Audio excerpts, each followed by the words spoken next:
Who are you? I don't know, but I'm writing to you anyway. Where are you? How far in the future? Where'd you find my journal? I may never know, but you can know me from what I put down on these pages. I come from a little village in the mountains. No one has left here since before I was born. But our lives changed overnight. Just a few days ago when my best friend had a prophetic dream. A vision that the elder said means the season is going to end soon. The world is about to enter a new era. A great change is coming. Everyone was afraid. I was surrounded by questions and I began to feel how little I know. What is this season that is about to end, and why is it ending? What exactly is out there that could turn the world inside out? If there are still voices singing and laughing in the wilderness, I could record them before they're gone. I also thought of my dad, who always wanted to see the outside world but never did. So, I asked if I could leave. The elder had one condition for letting me go. That I take what I collect to the museum vault, a palace of art and memory at the edge of the earth. She says it's the only place safe from the turmoil of a changing season. I hope that's where you're reading this now. I can't stop the change that is coming, but this time on Earth could live on in these pages. What it looks like, sounds like, how it feels to be alive right now. I'm writing to you at the crack of dawn on the morning I leave home. I can smell breakfast cooking in the other room, and I can hear my mom's voice.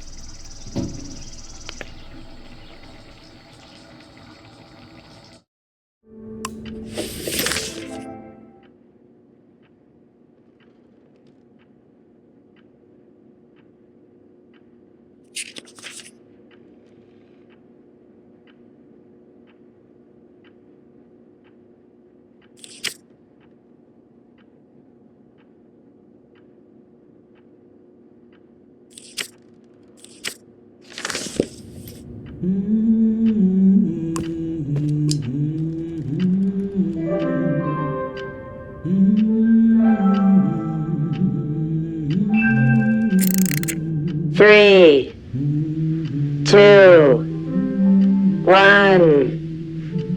Hooray! Mr. Lotto's here.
my bag, and Dad's camera, ready for the great departure.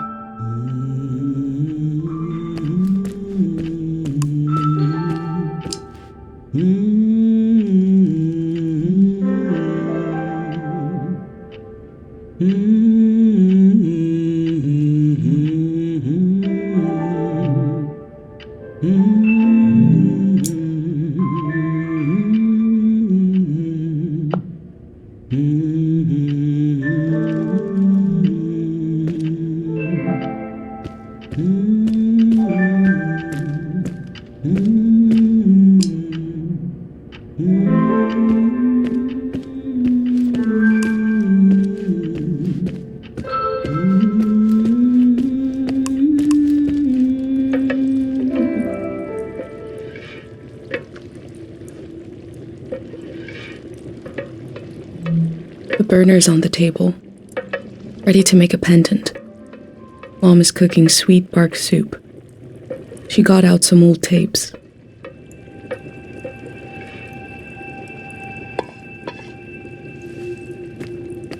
You're up. What are you doing standing there? Time to get going. It's gonna be a beautiful morning. I'm making progress.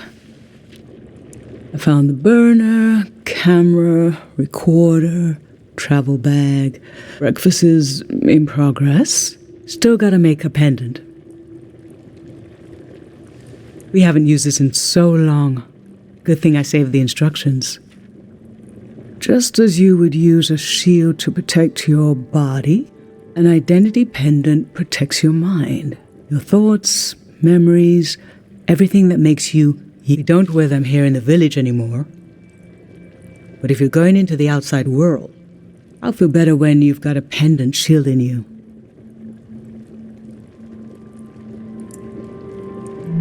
Diseases of the mind, like the dream sickness.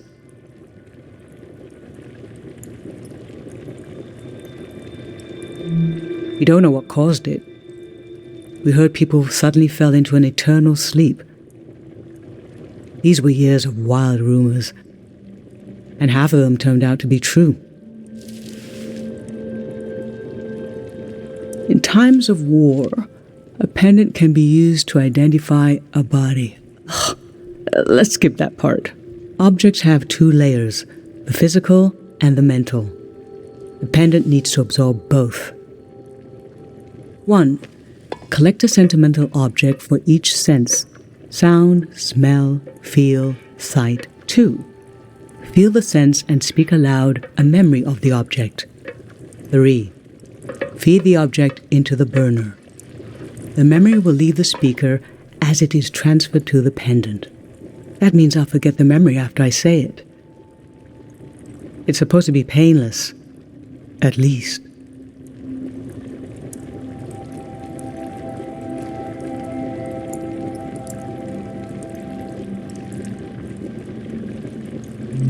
Okay, so this old tape should work for our sense of sound.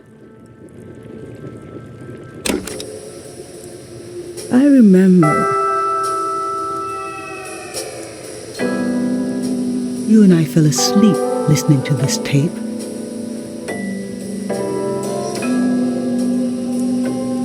Your dad came home.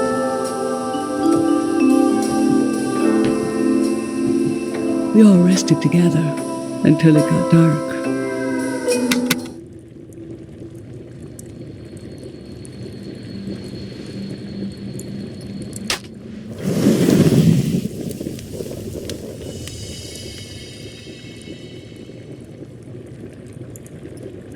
What an odd feeling. Like an absence, disappearing. The empty space fills itself back in until I forget that I forgot anything at all. I'm glad I'm only losing a few memories. If I lost too many, I wouldn't even know who you are. You should pick the rest of the objects. I'll lose the memories, but you'll have them in the pendant forever. So they should be important to you. They should be parts of your identity you want to be sure to protect. So think about what these items and what the memories would preserve about you. Let's do smell next. Find an object with a strong odor and that holds a piece of you.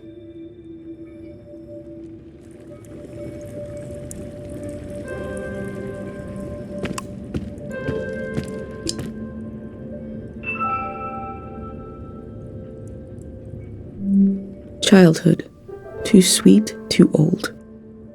I always wanted to experience new things.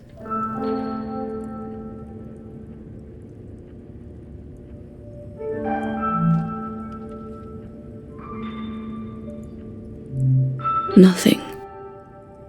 I used to see souls everywhere.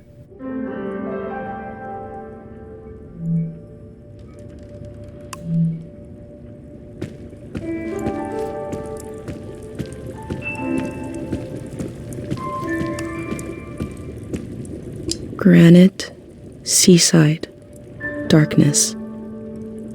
This speaks to how my mom loves me.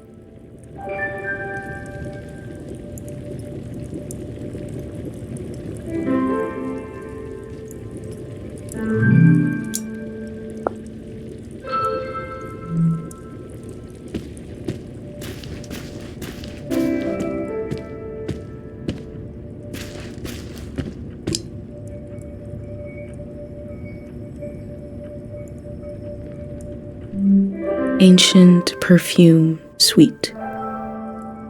Nothing is ever lost.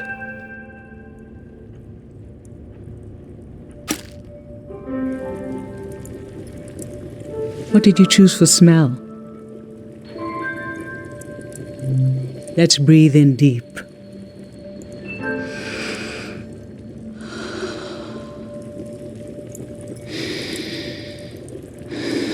Your dad used to bring these flowers home from his climbs.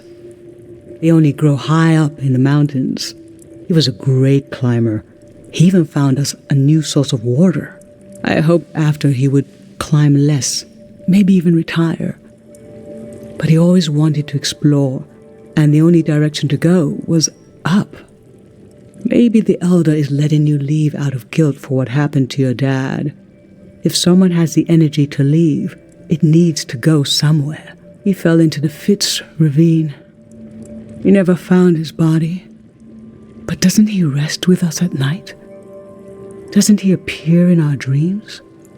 How can such a human being depart this earth without leaving behind a trace? A trace as strong as the flowers would still have their scent. Darling, I don't want to lose this one. I can't lose this one. Can we put the flowers back, please?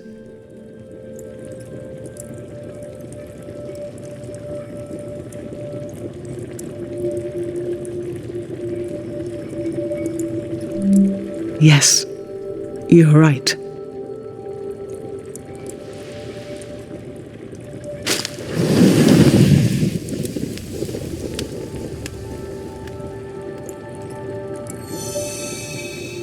Now touch. Pick something with a texture you like.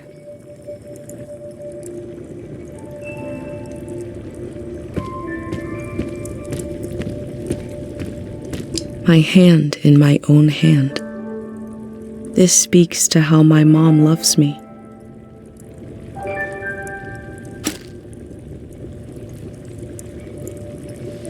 So what did you end up choosing? Okay, put your hand in the hand.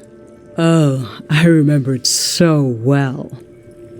It's not as bad now, but in the old days, not many children lived long enough to grow up. We believed if a child could make it to the age of 9, they'd be all right. This print was made of your hand when you turned 9. Your father and I couldn't believe we really had a healthy girl. An old deep fear inside of me finally went away, and we saw you would just keep growing and growing, that everything was going to be okay.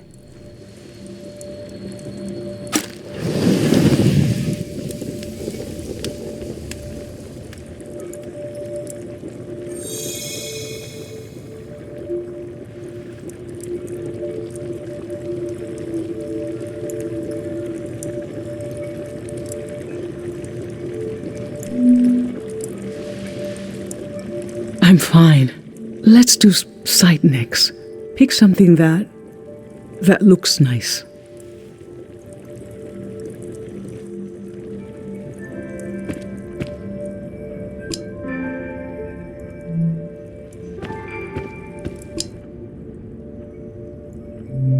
Gold, glint, smile, blushing face. I used to see souls everywhere.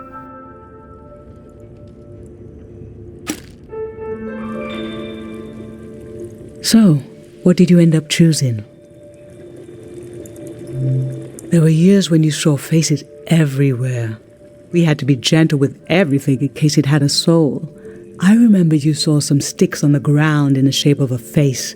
You were so worried what would happen if I secretly put the sticks away and showed you the face on this spoon. Look, she transformed, I said.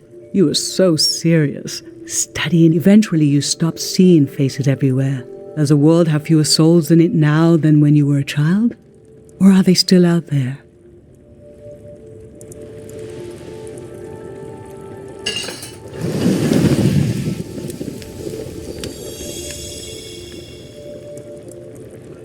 For taste, we can eat breakfast and feed some to the burner.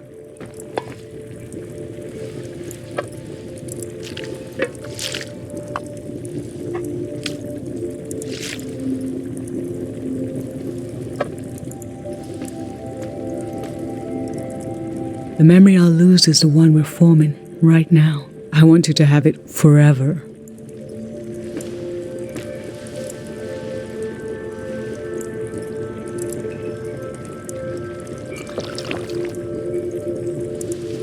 Standing here, you're having a last taste of home.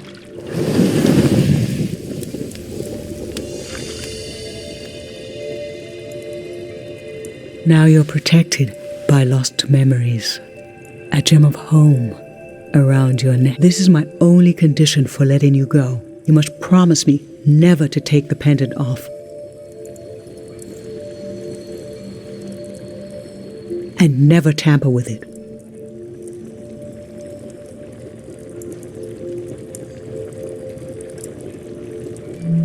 Okay? Then I'm okay with you leaving. I think your camera and bag are still in your room. It's time to gather them up.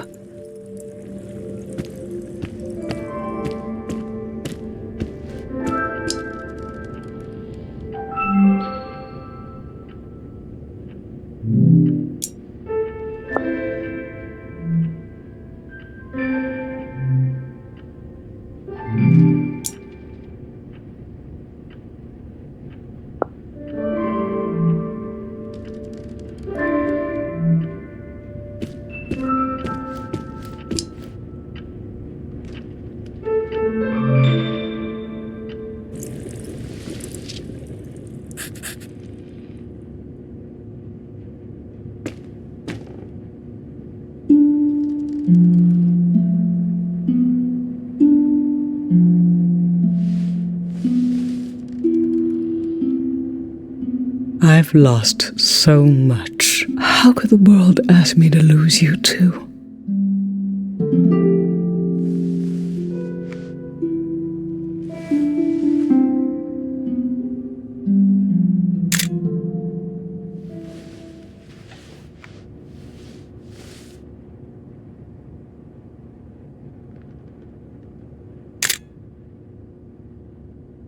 Look at us.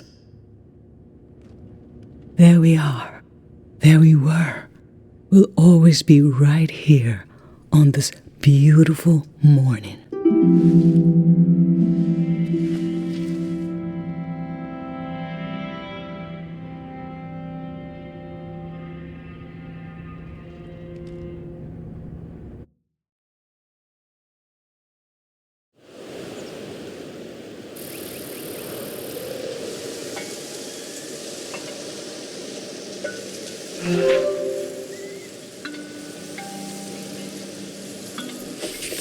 I just performed a ritual with my mom. The moment has passed, but I'll record it in these pages for you, for the future.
I never knew when my mom would share a memory of Dad while cooking, on a walk, with no warning. It knocked the wind out of me. Rituals take this grief and give it a shape and a story. Filling in this journal is a ritual too, but for a loss that hasn't hit us yet.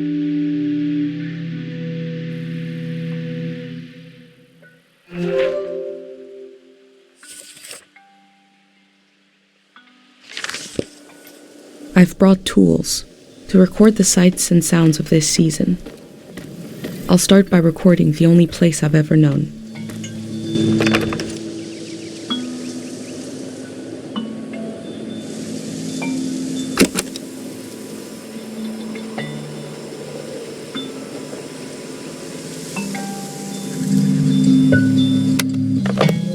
Public sleep music is a tradition of ours here. When the music ends, the village will begin to wake up.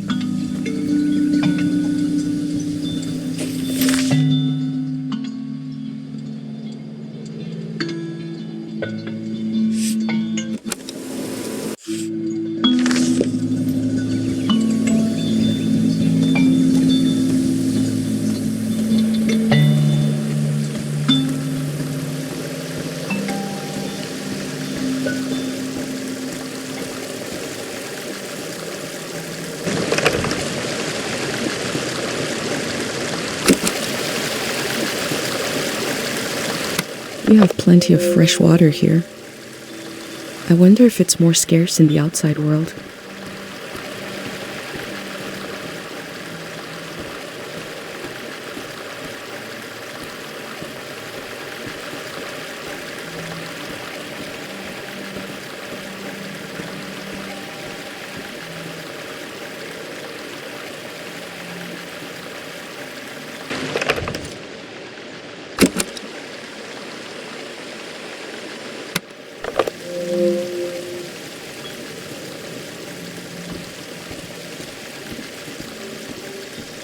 Last night there was a goodbye party here in the plaza. Everyone was so afraid for me. To understand that fear, to understand where I grew up, you have to know the man standing watch over the plaza, Dr. Fumio. This is Dr. Fumio and his son. The statue isn't as old as it looks. The artist wore it down to give it a feeling of ancientness and the authority that comes with it. Dr. Fumio and his son founded Cairo back in 776.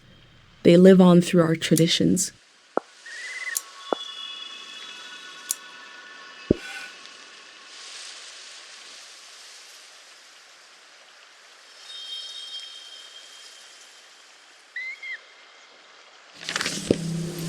There are 3 murals celebrating Dr. Fumio's work.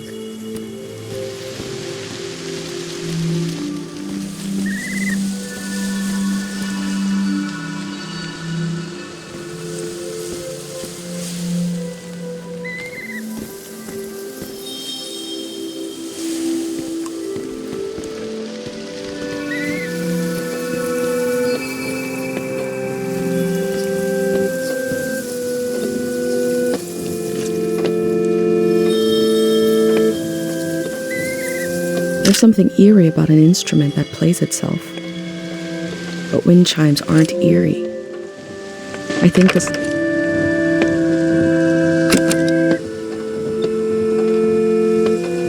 properly eerie.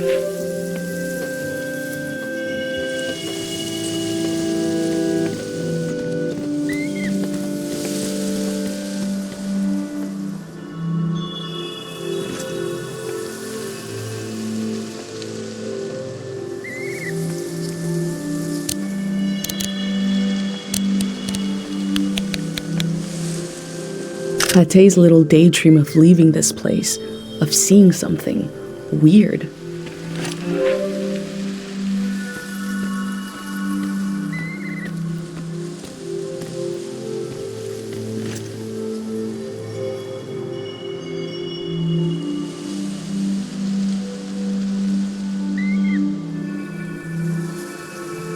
Dr. Fumio said the dream sickness was caused by something very powerful. he wasn't able to cure it.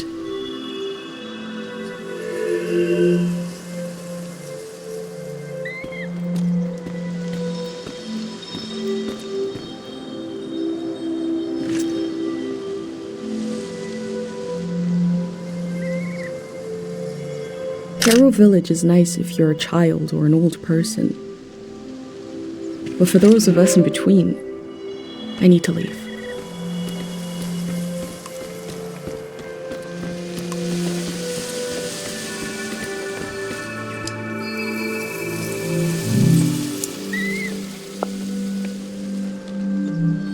This is the cafe where my dad used to read his poems. He wrote one for me. Maybe he wrote it for you too.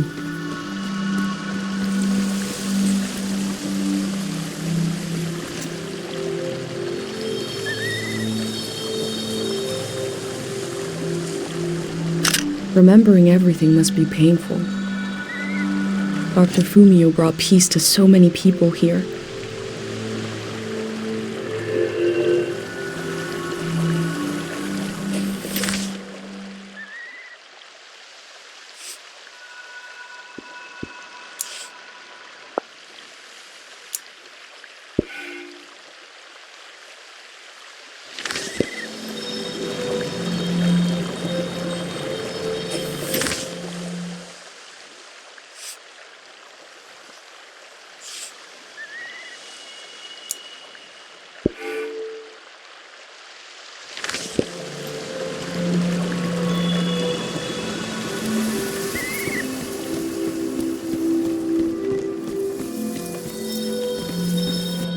A wish fell off the tree.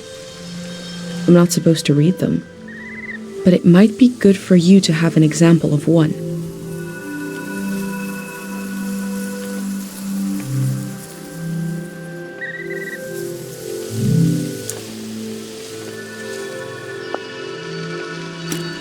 I can go against tradition a little for posterity.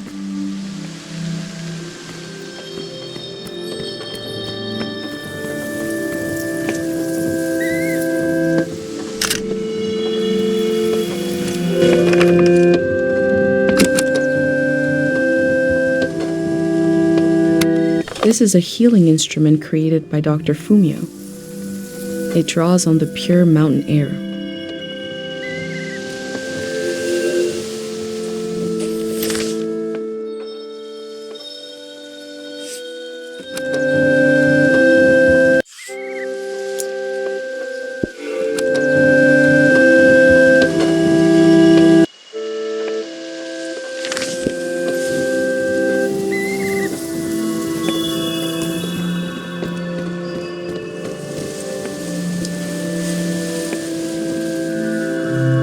Smells like an old man's toes dipped in cinnamon.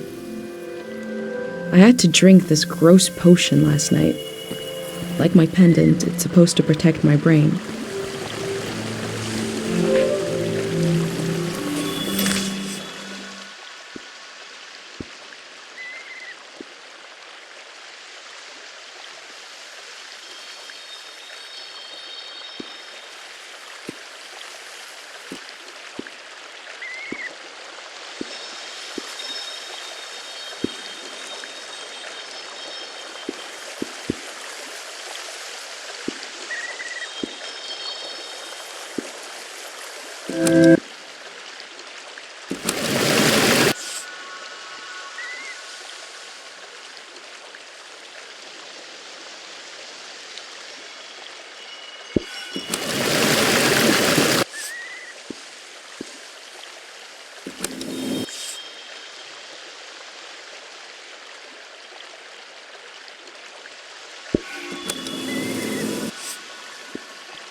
The elder sought out Dr. Fumio to cure her mother, who was suffering from time misperception.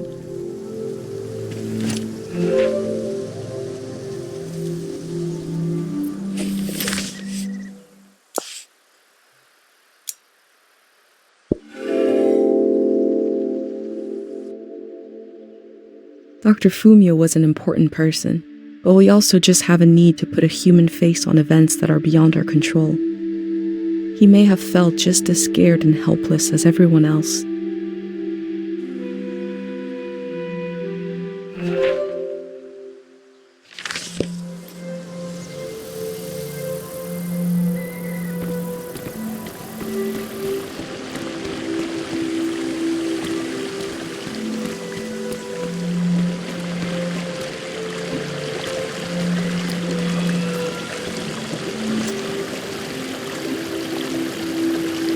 I wish I could tell you more about this poster, but I never thought to ask what it means. Now we'll both never know what it means. Oh well.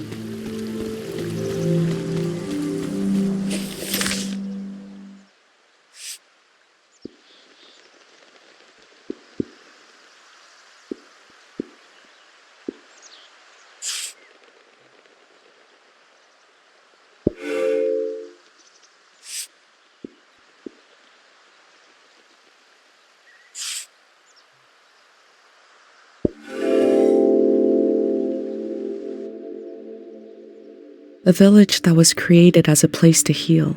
Is that where my instinct to try to help comes from? It's so strange to imagine I'll be shaped by places and people I haven't met yet. So strange to imagine that I might feel at home somewhere else.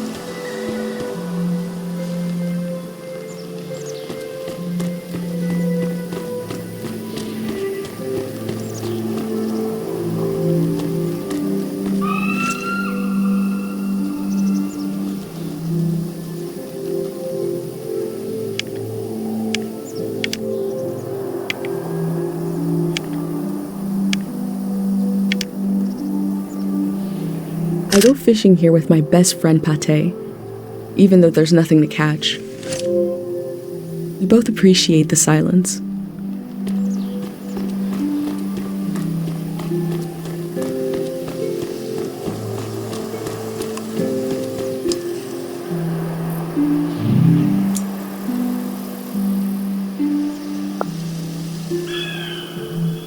Kero Village was founded during the modernity. Much later, Dr. Fumio arrived and remade it in his image.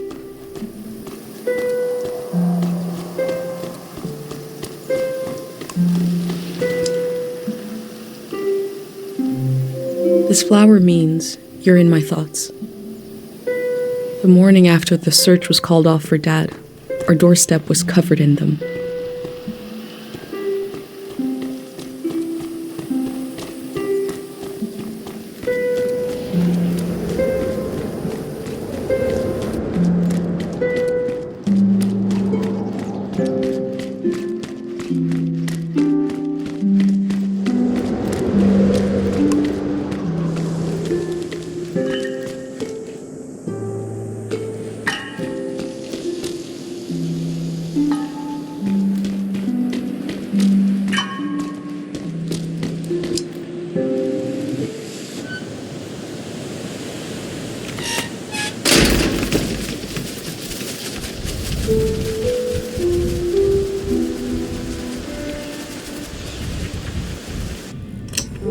Is it recording? Yes.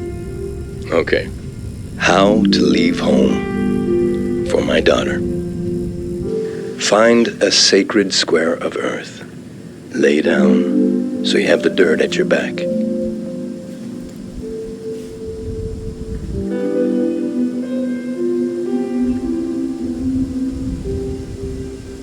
Close your eyes.